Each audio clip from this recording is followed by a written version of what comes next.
Hello, if you're a regular viewer or if you're new to the channel, then a very warm welcome. I'm Ben, and in this video I'm going to be assembling this Geeknest V5A radio kit, which is capable of receiving the HF shortwave bands on AM, FM and upper and lower side bands, as well as the FM broadcast band and Airband.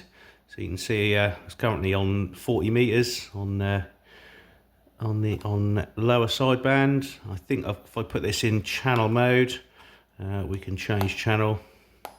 There you go. That does shows us in does airband. There's a couple of airband frequencies I've programmed in there, as well as FM broadcast. Does a few other cool things, so we can change the color of the screen as well. So there's loads and loads of things we can do with this little radio. I'll put a link in the description down below as to where you can purchase this from, as well as a limited time discount code. So anyway, let's get on with the assembly.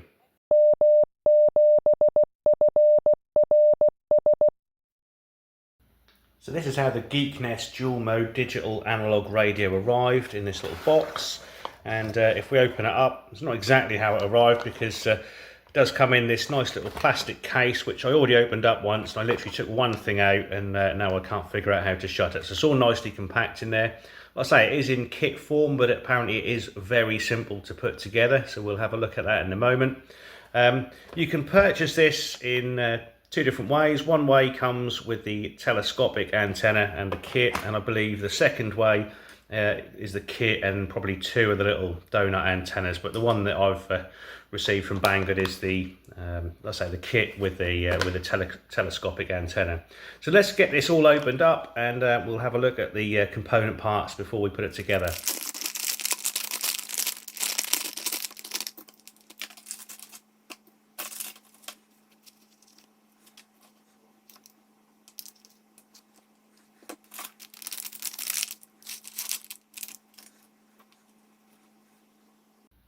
So that's all the component parts laid out, and there was absolutely no instructions whatsoever came with this little kit. The only instructions I could find was a little video on YouTube which didn't have any audio, but yeah, the one I saw, this bit wasn't actually connected, so we can take this apart to start with. Like I say, this is a self-assembly kit, and there is really no tools needed, essentially, no soldering, anything like that. It's all just kind of pushed together or screwed together. I say screwed together, it does come with a little Allen key, which is for these little screws. They're little tiny little Allen key screws in the kit there, so they're what we're going to use to assemble it. First things we need to do then is grab hold of the speaker and fold the speaker wire sort of that way a little bit, and that's just going to go in that little hole on the main board just there. From what I've seen on the other video, you might just need to manipulate that wire a little bit just so it lines up, and then you're going to get one of your little Allen key type screws, poke it in the hole, which is quite fiddly when I've got the camera in the way as well, because I'm trying to work around the camera. There we go, pop that in there. I've dropped it so it's not easy with the camera in the shot there.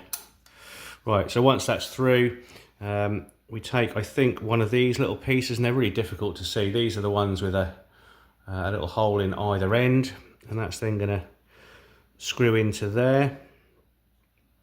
In fact, there might be different lengths of screws. Again, the little Twishnell video doesn't really show it. Yeah, it looks like some of these are slightly longer. I think we're going to go for the longer one. So let's try that to start with. Yeah, that looks like it's going to be more sensible.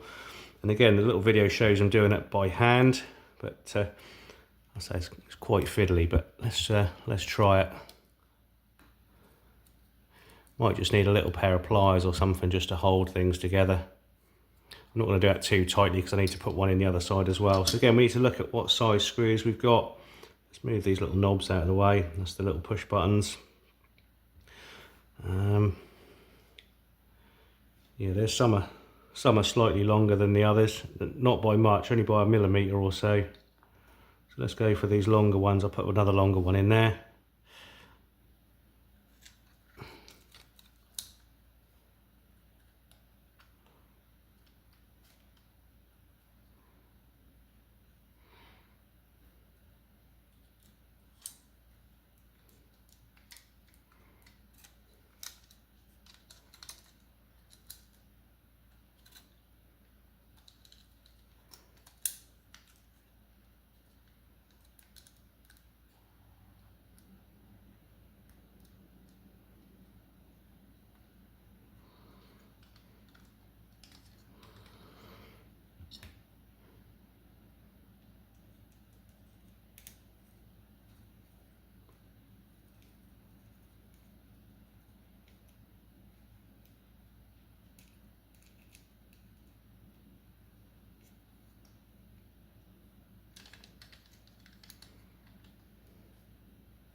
And like I say, you might have all the tools you need in the pack, but it may just be handy just to have a very small pair of pliers just to hold the back of those when you're doing them up. But just be careful, because there's a lot of surface mounted devices on the PCB itself there.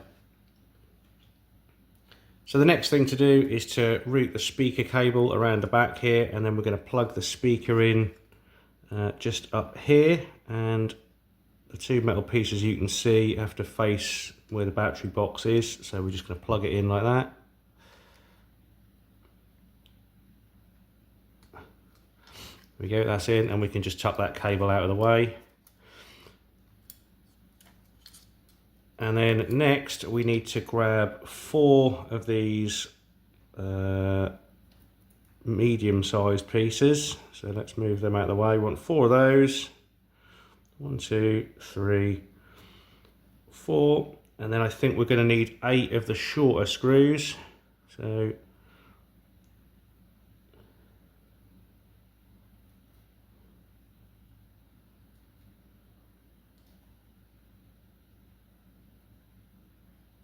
and I still think these are different sizes. These look slightly bigger, these ones, so let's take them out. I think that's the smallest ones we need at the moment.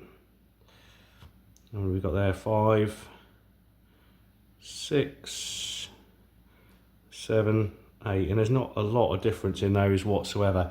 So what we're now going to do is we're going to fit these to the board. So I need to pop the screws through. We're going to put the next board on, so they need to go through like that. You can sort of hold these, I think, and screw down.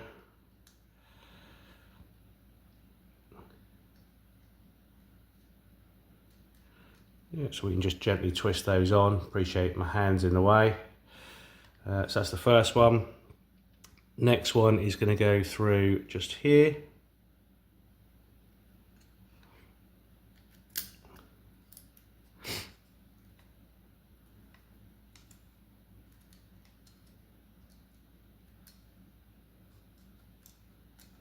And like I say, it is a little bit fiddly.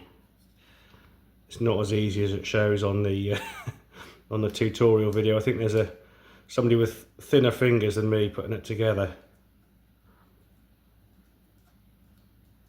We're getting there. Again, I might just hold that still with the tweezers, and then we could probably do it up with the Allen key. Probably easy the other way.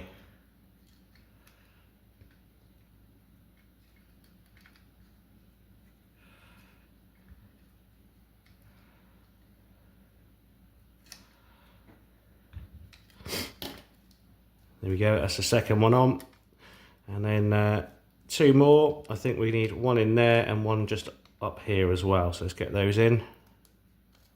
That one.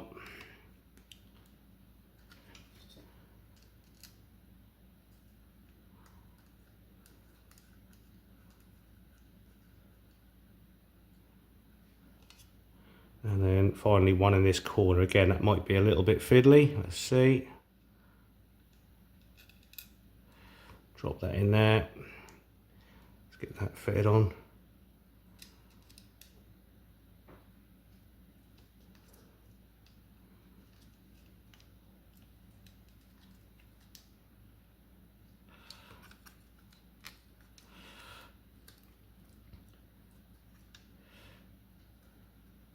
Perfect, so they're in. So now I believe we can get the other part here, which just needs to be inverted, and then carefully line the pins up, and then we can push that in place. Yeah, and then the holes line up nicely, and the other 4 little screws that we've got out are going to pop into those holes there.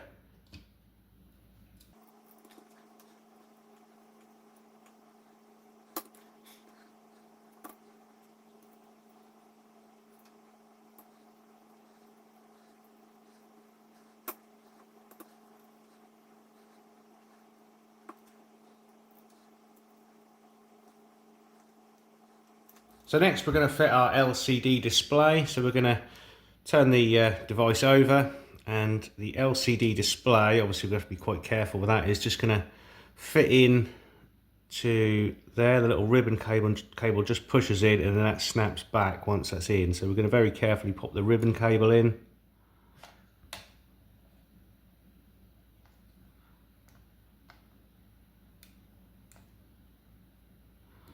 And then push that back, that's it. And then that's going to flip over and sort of stick into place using this sticky pad. So I need to take the backing off the pad, and then we're going to put that just on the back of the display. Probably could have done that first really, so let's pop that on the display there. And then remove the backing carefully off this one.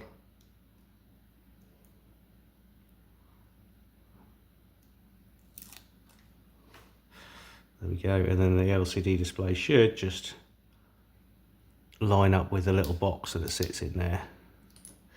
There we go. So that's the LCD display in. We'll probably pull that off. Actually, we'll leave that on. That's the protective film is still on. We'll take that off afterwards. That'll be the last job. Next we can put the battery in. So does it even come with a battery? So this is the problem. I don't think they've shipped mine with a battery. So no, it doesn't appear to have a battery in this. So I'm not quite sure how I'm going to get on with with that. We'll have to figure out what battery it needs, and I'll have to source a battery for it. But I've not seen one in the pack, so that's something I have to find out exactly what we need to put in there. It's not an AA battery; it's something bigger. So we'll find out what that is, and we'll pop a battery in at some point. So I've just done a little bit of research, and it looks like the battery these need are an EVE 33V, which doesn't mean 33 volts. So it's the EVE 33V 18650 battery. They're a 3100 milliamp hour battery, 10 amp continuous at 3.6 volts. So I'll get one of those ordered for this. I'm assuming they just can't ship it with the battery, possibly for whatever reason, but not a big problem, because what we can do is we can still continue putting this together, and we can probably power this off the USB socket, or the USB-C socket, so that's fine. We'll carry on putting this together and see how we get on. So first of all, we can start taking some of the protective coat, and these look like they're wood. You'd think these were like a little wooden thing, but obviously you wouldn't be able to see the screen. But no, they are acrylic, just with a plastic coating on, or a protective coating over the plastic. So we'll get that taken off, and we'll put these together. So there we go, that's all the acrylic pieces unwrapped now then, and I think that's probably the most challenging part of this kit, was actually getting all these bits off, especially with no fingernails like me, and you can see they're still ripping bits, and just got to make sure it all comes off. But yeah, once you've made a start, it's not too bad, but with little fingernails like me, it's a bit fiddly. But there we go, we're pretty much there. Last couple of bits, and then we'll get this casing assembled.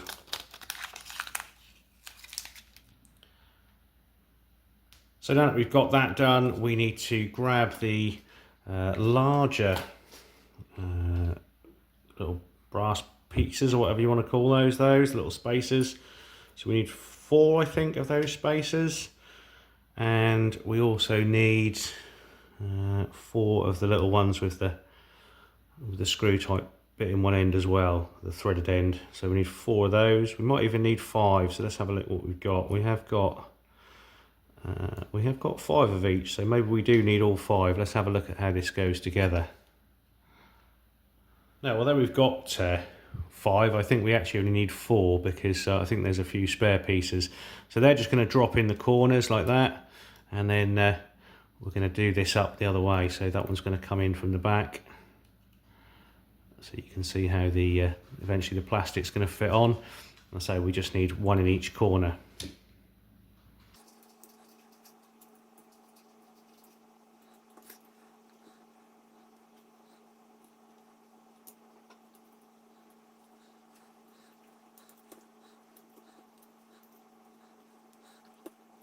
Okay, and once they're all on, we can figure out which plastic parts go where. So I guess the one with the speaker is going to go over the speaker like that, presumably, or is it? Yeah, it must be. that way, I guess. So we've got the speaker cut out and then the cutout for the USB as well. I think that's how that's going to go. Obviously we need to take that protective film off the screen at this point. And then the other ones are going to go, these are all going to slot in. So we need this one with the holes in. Again, that's going to figure out which holes go which way up. So it must be that way. No, it's going to be which way up is it? That way? That looks right. Yeah, so then they're going to line up. Switches are going to line up with the holes. There we go. And then obviously that one is at the battery end. And then the one with the buttons on is going to go on this side. Again, the right way round, so that everything lines up.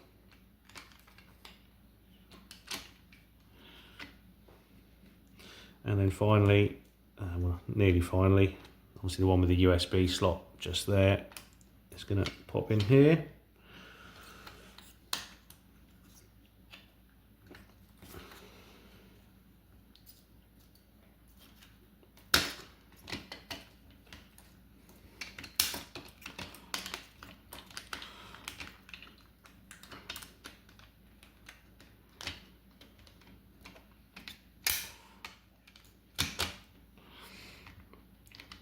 And then we can pop the top on.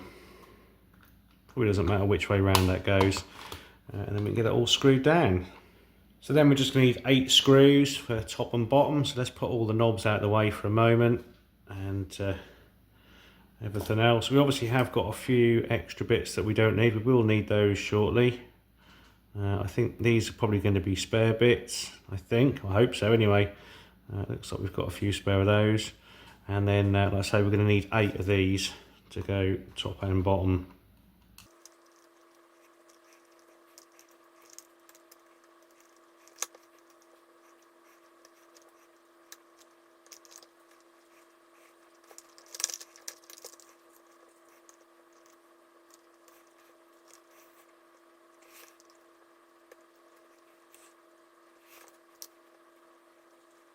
And then finally we can pop the knob on.